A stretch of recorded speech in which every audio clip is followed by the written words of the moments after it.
Hello friend, this is मधु और आप channel देख रहे हैं विजन क्लासेस। और यहाँ पे हम बायोलॉजी पढ़ते हैं।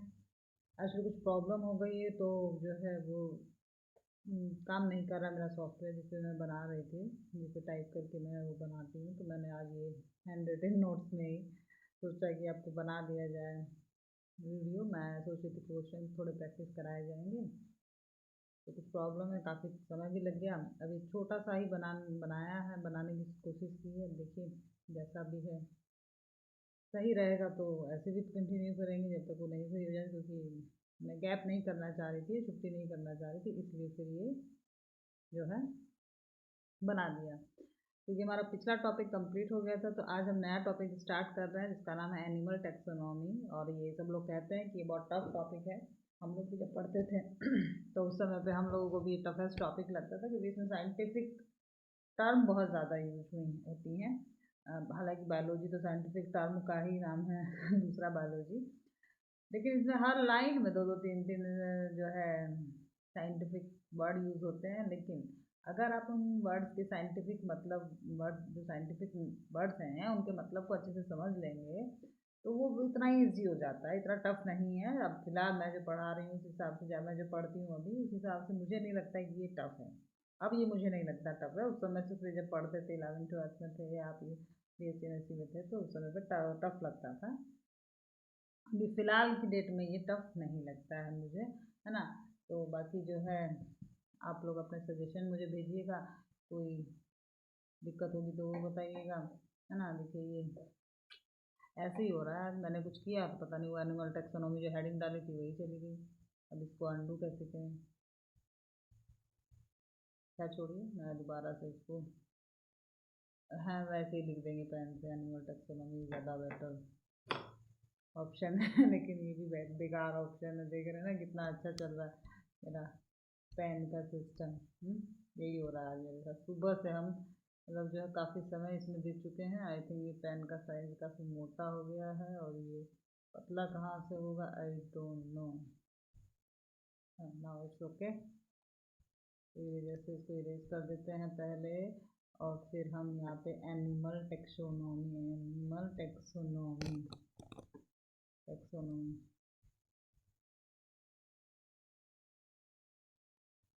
टेक्सोनॉमी, हाँ इसको आप लोग देखिए। जो टेक्सोनॉमी का वर्ड है, term taxonomy was given by de Candolle. De Candolle ने सबसे पहले टेक्सोनॉमी वर्ड दिया था। और टेक्सोनॉमी के अकॉर्डिंग एनिमल को क्लासीफाई किया गया अलग अलग डिफरेंट डिफरेंट क्लासेस में, ग्रुप में, फाइलम में। एक हायरार्की है पूरी टेक्सोनॉमी की। सबसे ऊपर इसमें फाइलम होता है, या किंगडम, फाइलम, है ना, क्लासेस, ऑर्डर, स्पीसीज, जीनस, ऐसे करके होता है। कि कई तरीके का अलग अलग, कुछ मॉर्फोलॉजिकली एनिमल्स को अलग क्लास में रखा गया है, जिनके मॉर्फोलॉजिकल कैरेक्टर एक जैसे हैं उनको अलग में। और जो है फूड हैबिट के अकॉर्डिंग जो है एनिमल्स को क्लासिफाई किया गया है। बॉडी ऑर्गेनाइजेशन के तौर पर एनिमल्स को क्लासिफाई किया गया है। बहुत सारे करेक्टर हैं जिनके अकॉर्डिंग एनिमल्स को क्लासिफाई किया गया है, और उन्हीं के अकॉर्डिंग जो एनिमल किस एरिया में पाए जा रहे हैं, है ना, उनका हैबिटेट क्या है, उसके अकॉर्डिंग भी एनिमल्स को तो क्लासिफाई किया गया है।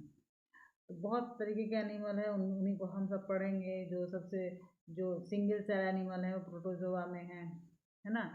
जो मल्टी सेलुलर एनिमल है पोरीफेरा, जो सिंगल सेल एनिमल है वो प्रोटोजोआ पोरीफेरा सिलेंड्रेटा में है। उसके ऊपर जो है प्लेटीहेल्मिन्थीज है ना, एस्केहेल्मिन्थीज है, कॉर्डेटा है, इकाइनोडर्मेटा है, एनिमेलिया है। सबसे पहले जो क्लासिफिकेशन का जो है 2 क्लासों में क्लासिफाई किया गया था। सभी जो एनिमल्स या जीव जंतु हैं लिविंग सिस्टम में, उनको पहला है एनिमेलिया और दूसरा है प्लांटी। एनिमेलिया में उनको क्लासिफाई किया गया जो जो सिर्फ जो एनिमल हैं, और प्लांटी में सिर्फ हर्ब, श्रब्स, प्लांट ना, लोअर से अपर तक के जितने भी प्लांट्स की कैटेगरी में आते हैं उनको प्लांटी में क्लासिफाई किया गया। एनिमेलिया में उनको क्लासिफाई किया गया जिन जो जो हैं एनिमल्स हैं, सिंगल सेल हो, मल्टी सेलुलर हो, या फिर जो लैंड पे रह सकते हैं या फिर वाटर लैंड दोनों पे रह सकते हैं, है ना, या फिर जो मॉइस्ट सरफेस वाले हैं, इंसेक्ट्स हैं, मोलस्का हैं, ये सब किस में क्लासिफाई है, एनिमेलिया में। फिर फर्दर जो एनिमेलिया को जो है कई क्लासेस में डिफाइन किया गया। ये सब धीरे धीरे ये सब चीज़ें हम इसमें पढ़ेंगे, इस चैप्टर में यही सब चीज़ें आएंगी। कौन जो एनिमल कहाँ पाए जाते हैं, उनके हैबिटेट के अकॉर्डिंग उनके क्लासीफाई किया गया है ना। तो टॉपिक को स्टार्ट करते हैं।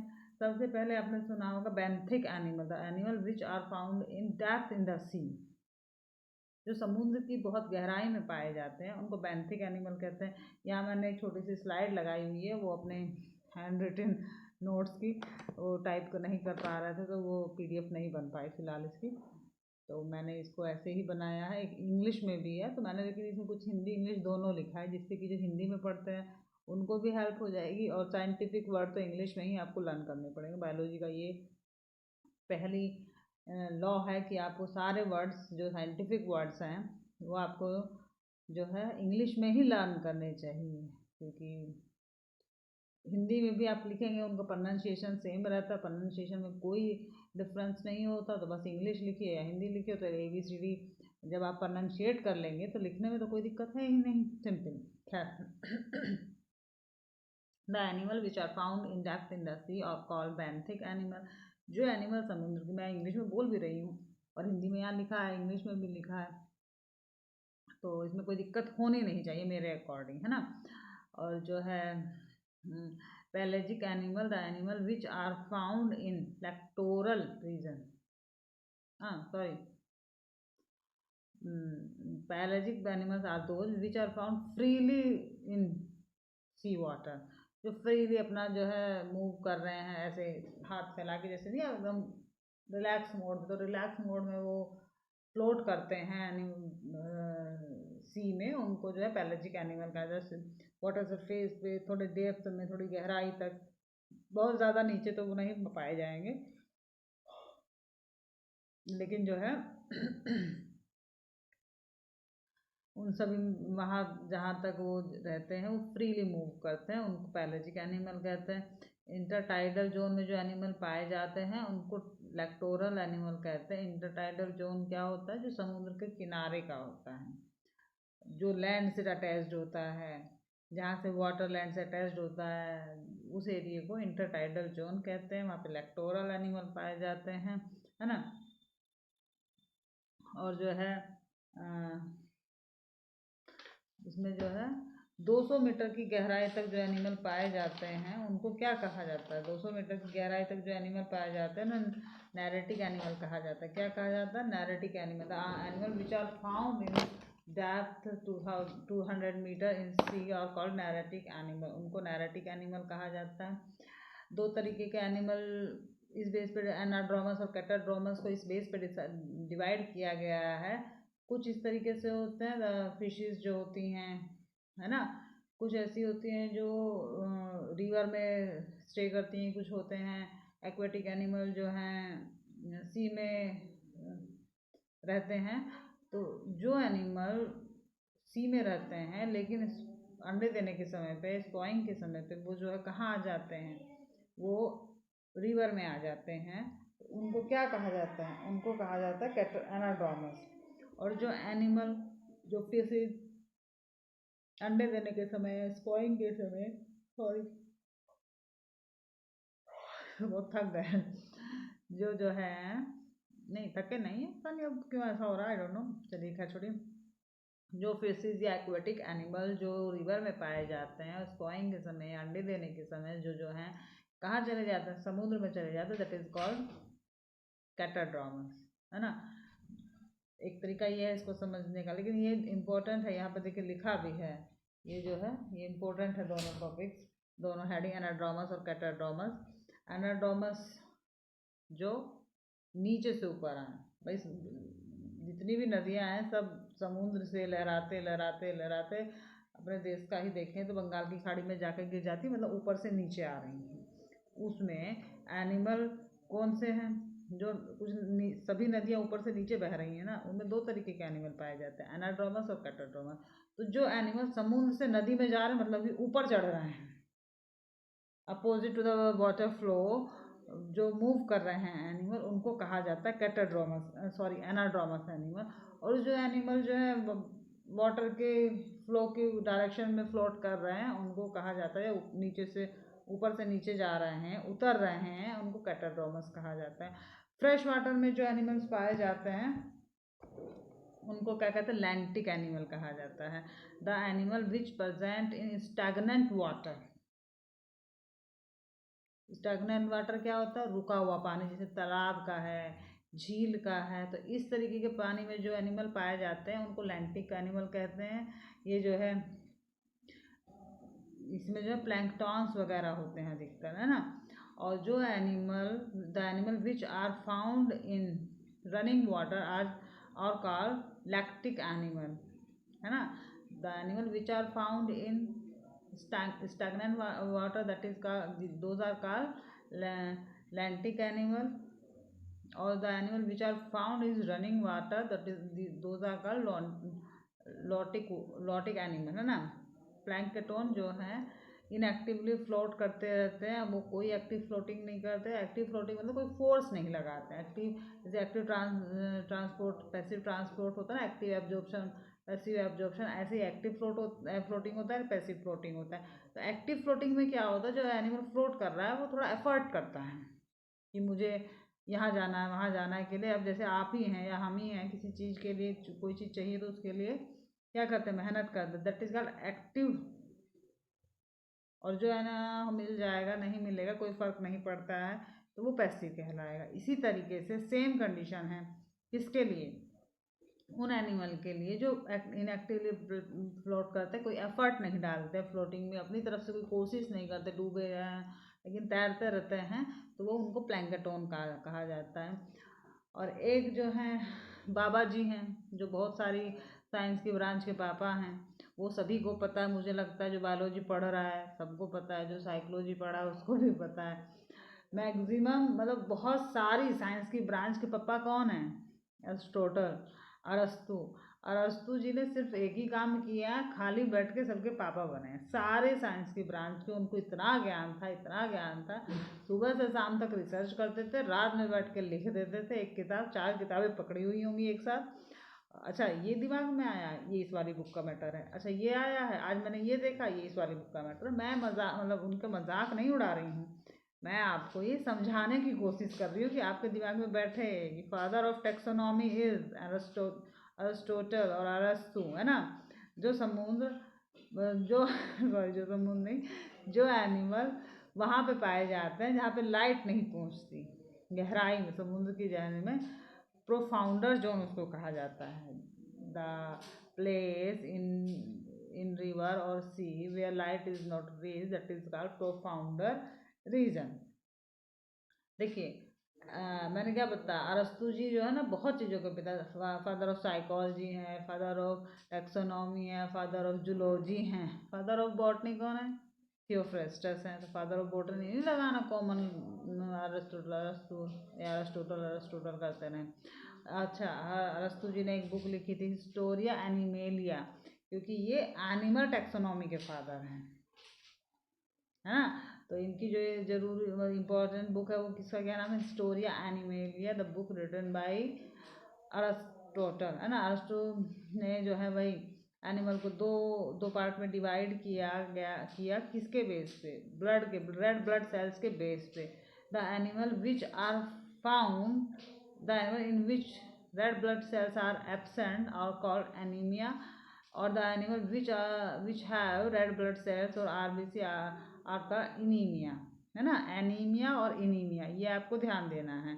जिसमें ए लगा है उसमें रेड ब्लड सेल्स या आरबीसी नहीं है, और जिसमें ई लगा इनीमिया उनमें रेड ब्लड सेल्स होती हैं। ऐसे याद करिए कि जैसे किसी पेशेंट में ब्लड की कमी हो जाती है, सॉरी किसी पर्सन में ब्लड की कमी हो जाती है, पेशेंट नहीं, ऑब्वियसली वो पेशेंट ही होता है डॉक्टर के लिए, हम लोग पेशेंट नहीं ना वर्ड यूज़ कर सकते हैं। हाँ उसको खून की कमी हो गई, जैसे कहते हैं ब्लड की डेफिशिएंसी हो गई, तो क्या कहते हैं, एनीमिया हो गया, उसको एनीमिया हो गया, मतलब ब्लड की कमी हो गई, मतलब आरबीसी लेवल कम हो गया, है ना। ये तो वहाँ आपने इसको रीजनिंग लगा के लर्न कीजिए कि एनीमिया मतलब ब्लड नहीं मिलना, रेड ब्लड सेल्स का एब्सेंट हो जाना, दैट इज कॉल्ड एनीमिया। और एनीमिया क्या है, एनीमिया है कि रेड ब्लड सेल्स का प्रेजेंट होना, ओके। और उसी के बाद जो है फादर ऑफ जूलॉजी कौन है? अरिस्टोटल। फादर ऑफ टैक्सोनॉमी कौन है? अरिस्टोटल। फादर ऑफ बोटनी कौन है? थियोफ्रास्टस। अब ये देखिए, प्लांट जो है बायोलॉजी की दो ब्रांचेज है ना, प्लांटी और एनिमेलिया। तो father of animalia, animal taxonomy के फादर कौन है? अरिस्टोटल है। प्लांट टैक्सोनॉमी के फादर, बोटनी के फादर कौन है? जूलॉजी के फादर को देखें, Aristotle is the father of taxonomy, father of zoology, and Theophrastus is the father of botany. Zoology and botany both two are the branch of biology ना। तो और Aristotle जो फिजियोलॉजी के भी, उसके साइकोलॉजी के भी फादर हैं। ये ध्यान दीजिए, बहुत सारी चीज़ों के बारे में सुबह से शाम तक रिसर्च करते रहते थे, है ना।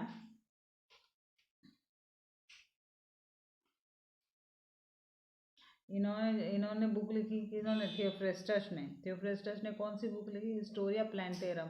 अब ये दो भाई हैं, समझ लीजिए, एक पिताजी हैं जिसका नाम है बायोलॉजी, उनके दो बेटे हैं जिनका नाम है अरिस्टोटल और थियोफ्रेस्टस। अरिस्टोटल की पसंदीदा चीज़ क्या है? एनिमल। थियोफ्रेस्टस की पसंदीदा चीज़ क्या है? प्लांट। तो इसीलिए father of animal, father of zoology कौन है? अरिस्टोटल है। फादर ऑफ बॉटनी कौन है? थियोफ्रास्टस है। तो जब ये इनको पसंदीदा चीज़ क्या, जूलॉजी मतलब एनिमल वाली चीज़ पसंद थी अरिस्टो जी को, तो इन्होंने क्या लिखा? हिस्टोरिया एनिमेलिया बुक लिखी।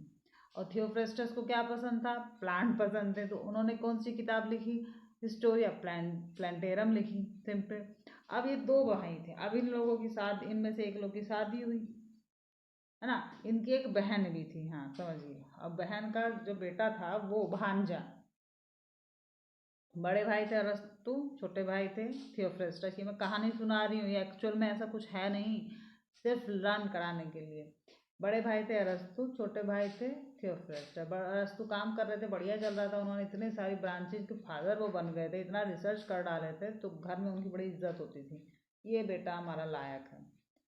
थियोफ्रेस्टस जी छोटे थे, अब वो उतना नहीं कर रहे थे। अब ये गए अपने भाई के पास, कहे कि अरे भाई, आपने इतनी लोगों को, इतनी जो है साइंस के फादर बने हैं आप, हमें भी कुछ गाइडलाइंस दीजिए, कुछ बचा है तो हमें भी सिखाइए, तो हम भी कुछ करें। तो अरिस्टोटल जी बोले कि देखिए, मैंने तो फादर ऑफ जूलॉजी तो मैं हो ही गया हूँ, मुझे तो जंतु पसंद है, एनिमल पसंद है, तुम्हें क्या पसंद है? थियोफ्रेस्टस ने कहा मुझे प्लांट पसंद है। तो ठीक है, करें कि जाओ प्लांट पे रिसर्च करो। और उन्होंने प्लांट पे रिसर्च की, उन्होंने किताब लिखी, कौन सी? Historia Plantae. अब जो है ऐसे ही घूमते टहलते एक दिन जो है इनका भांजा आ गया छुट्टी मनाने मामा के यहाँ, जिसका नाम क्या था? जॉन रे। समझ, कहानी है ना। उसका क्या नाम था? जॉन रे था। अब जॉन रे जो है, देखा कि मेरे बड़े मामा, अरे बाप रे बाप, कितने सारी साइंस के फादर बने, कितनी किताबें लिखे हुए हैं, जिसको देखो इनको पढ़ रहा है। अब रही सही कसर किसने पूरी कर दी? थियोफ्रेस्टस जी ने पूरी कर दी। अब ये सोचा है कि थोड़े बहुत गुण तो मेरे अंदर भी आए होंगे इनके, मैं भी तो इनका ही, मेरी मम्मी इन्हीं के यहाँ से है, तो थोड़ा जेनेटिकल करेक्टर मेरे अंदर भी तो आया होगा। तो ये गए अपने पिताजी के, मतलब सॉरी अपने मामा के पास। कौन? जॉन रे, जो इनके भतीजे थे, हाँ सॉरी भांजे थे, है ना। अब जो है भांजे बोले, मामा जी आप दोनों लोगों ने तो तहलका मचा रखा है साइंस की उसमें, आपने तो बायोलॉजी को पूरा कब्जा लिया है, अब मुझे भी तो कुछ पसंद है, मैं क्या करूं? मुझे भी तो कुछ काम चाहिए, मुझे भी तो कुछ करना है। बोले ठीक है जाओ करो। जैसे अरस्तु जी ने बोला था किसको? थियोफ्रेस्टस को।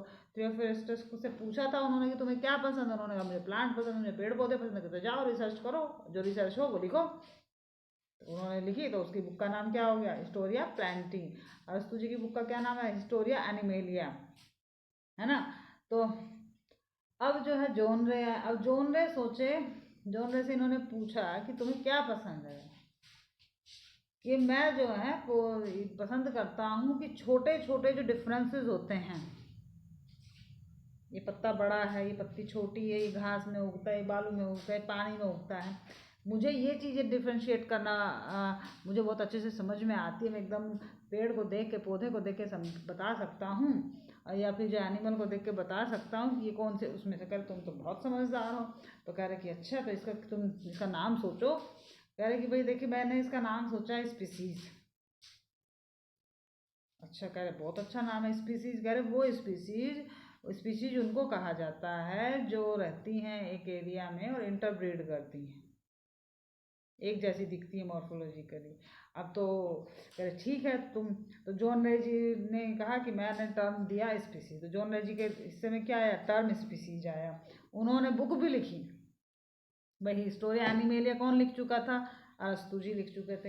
हिस्टोरिया प्लांटी कौन लिख चुका था, थियोफ्रेस्टस लिख चुके थे। अब बचा क्या, वो बोले हमने तो प्लांट की भी लिख दी, एनिमल की भी लिख दी, अब तुम क्या लिखोगे। तो कह रहे मैंने भी लिख दी एक किताब, कह रहे कौन सी, हिस्टोरिया प्लांटेरियम जर्नलिस। कह रहे ये क्या है, तो कह रहे प्लांट की हिस्ट्री को जर्नलिस्ट कर दिया मैंने, और इसमें मैंने की पॉइंट्स लिखे हैं, बहुत छोटे छोटे पॉइंट्स को मैंने हाईलाइट किया, तो इसलिए मैंने कीवर्ड इसमें, तो कीवर्ड किसने दिया, जॉन रे ने। टर्म स्पीसीज किसने दिया, जॉन रे ने। इनकी बुक का क्या नाम है, हिस्टोरिया जनरलिस प्लांटेरम। भाई अरस्तु जी ने क्या लिखी, हिस्टोरिया एनिमेलिया। थियोफ्रेस्टस से क्या लिखवाई, हिस्टोरिया प्लांटी। अब बचे जॉन रे, आए भतीजे मामा के पास, तो उन्होंने कहा कि ठीक है तुम्हें इतना समझदारी है तो तुम इसका कुछ नाम लिखो। उसने कहा कि इसका नाम है स्पीसीज। तो टर्म स्पीसीज किसने दिया, जॉन रे ने। उन्होंने कौन सी बुक लिखी, Historia Generalis Plantarum. Normal Historia Plantae था, इन्होंने हिस्टोरिया जनरलिस प्लांटेरम, 3 वर्ड दिए, जनरलिस डाल दिया उसमें है। और उन्होंने कहा कि इसमें मैंने बहुत छोटे छोटे की पॉइंट्स को लिखा है। तो कौन सी की, कौन सा वर्ड दिया, term species given by John Ray, Historia Generalis Plantarum given by, book written by John Ray, and the key word is given by John Ray. मुझे लगता है आपको इस स्टोरी में मज़ा आया होगा जो मैंने बताई जूलॉजी के पिताजी के बारे में और बॉटनी के पिताजी के बारे में और उनके भांजे के बारे में। तो सीधी साफ सी बात है, जूलॉजी के पिताजी कौन है, अरस्तु है। बॉटनी के पिताजी कौन है, थियोफ्रेस्टस है। इनका भांजा कौन है, जॉन रे है। जो है अरस्तु जी ने कौन सी किताब लिखी, हिस्टोरिया एनिमेलिया। और थियोफ्रेस्टस ने कौन सी किताब लिखी, हिस्टोरिया प्लांटी। और इनके भतीजे ने कौन सी किताब लिखी, हिस्टोरिया जनरलिस प्लांटेरम। और जॉन रे ने कौन सा टर्म दिया, स्पीसीज टर्म दिया। तो जॉन रे ने क्या वर्ड यूज किया अपनी बुक में, स्पेसिफिकली की वर्ड यूज किया, है ना।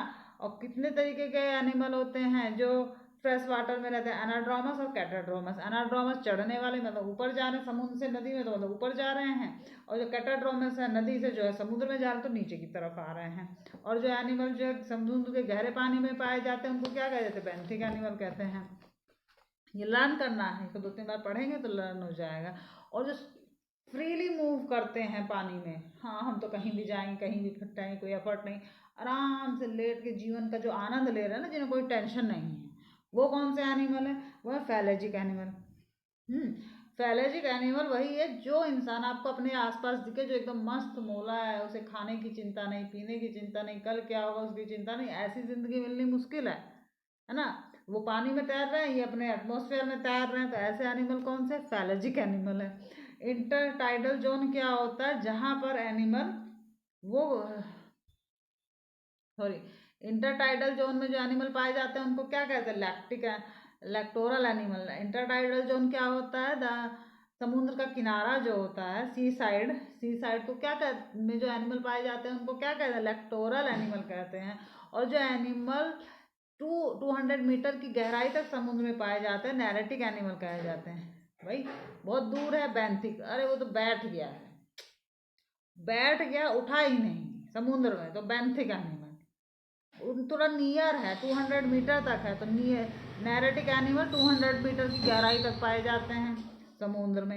एनाड्रोमस हम बता ही चुके हैं, है ना। और जहाँ पे लाइट नहीं जाती है, सी का वो एरिया जहाँ पे लाइट नहीं पहुँचती है, उसको क्या कहते हैं, प्रोफाउंडर जोन कहते हैं। आई थिंक आप सभी को समझ में आया होगा। आज थोड़ी प्रॉब्लम की वजह से वीडियो जैसे रोज़ शूट होती है वैसी नहीं हो पाई है, यही मैंने किया है। और बाकी आप सभी लाइक और सब्सक्राइब करते रहें, चैनल है विजन क्लासेस। और जो है अपने कमेंट हमें भेजते रहे। Thank you so much.